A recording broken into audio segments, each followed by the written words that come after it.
Hello friends and welcome back to my channel. My name is Alicia and today I wanted to go through a list of some of the tropes that I really like in books. The first one that I have on this list, I'm not sure if it actually counts as a trope or if it's just like a little element in stories that I really enjoy, but that is when the characters don't change clothes for the whole story. So an example of this is like Arusha and the End of Time. In this, the main character is in her pajamas the whole time. Also think like Arthur Dent from Hitchhiker's Guide to the Galaxy. I don't know why, I just think it's really entertaining when the main character doesn't get time to change their clothes. Next we have the first encounters with aliens trope. This is super fun. I love sci-fi. I love meeting new alien species and kind of the author putting their take on what humans they think would do or should do when we meet an alien species. I just think it's really interesting, and this is one of my favorite tropes of all time. Next, we have dual timelines. I love dual timelines. When you are following one storyline in the present and one storyline in the past type of thing.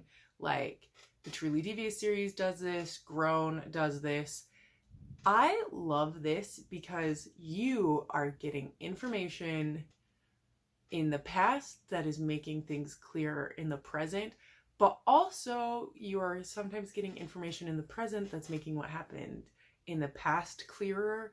And I just think the way, and most of the time these are mysteries, at least the ones I've read, and the way the nuggets of information are placed throughout both timelines to help you weave the story together is so good, and I love it. And this is a trope that I will go for every time. Or maybe it's not really a trope, maybe it's more of a story structural thing. It doesn't matter. I love it, and when an author does this well, it is beautiful. Next up, we have multiple POVs. I love multiple POVs because I think it creates a more complex and rich story. One of my favorite books that did this was Upon a Burning Throne. In this book, we have so many POVs, and some of them only last like 2 pages. But this was so masterfully done, and it just created such a well-rounded story and a put together story that you were able to see issues from all sides, and I really love that. And that is why I enjoy multi-POV stories so much, is because you get to see what is happening from different angles, and I think that's really interesting. Next is characters that wake up and don't know where they are. This is one that I've been getting into more recently, where a character will wake up somewhere and not remember how they got there and not remember who they are, and that is so intriguing to me.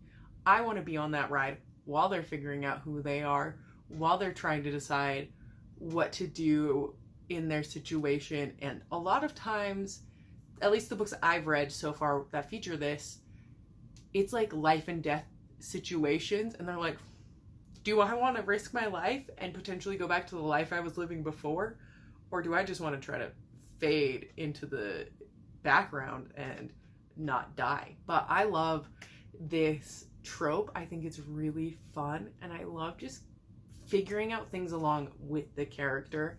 And I think that's one of the things I enjoy so much about this trope, is you are learning as the character learns about their own history. Next up is what I'm calling like the self-aware or like satire trope. This is when a book is making fun of tropes, but maybe it's just because of the books I read. Sometimes that making fun of the tropes in and of itself feels kind of like a trope, but it's a trope I enjoy, and I love a good like satire book, and I love when people, even in not satire books, poke fun at the stereotypical tropes of the genre. This trope I notice happens a lot in fantasy, and I just really enjoy reading about, you know, holes being poked into the stereotypical fantasy genres. Most of the time that I read it, it's pretty lighthearted, but I do feel like there's kind of an underlying current of why are some of these the tropes that we keep using? Why aren't we changing them up? Next, we have a trope that's like lots of magical creatures, overlapping but not necessarily fighting. I'm not thinking like the Fae and another magical creature are at war. I'm thinking more like Moonstruck or like the Supernatural's Anonymous series, where there's a lot of vampires and werewolves and witches and a lot of magical people, a lot of magical creatures. They're all coexisting and oftentimes trying together to fight outside evils. I really enjoy this trope, just mostly I think because I enjoy reading about the different types of magical creatures and magical people and getting to know more about them and maybe how they interact with the other magical creatures and magical people around them. Last on this list is Cold Cases / Many Years Later. They're going back to try to solve the mystery. Maybe this comes because of my actual interest that I had for a while in real cold cases. I used to listen to a podcast called Unsolved Murders. I thought it was really fascinating to learn about the things that we will never be able to figure out.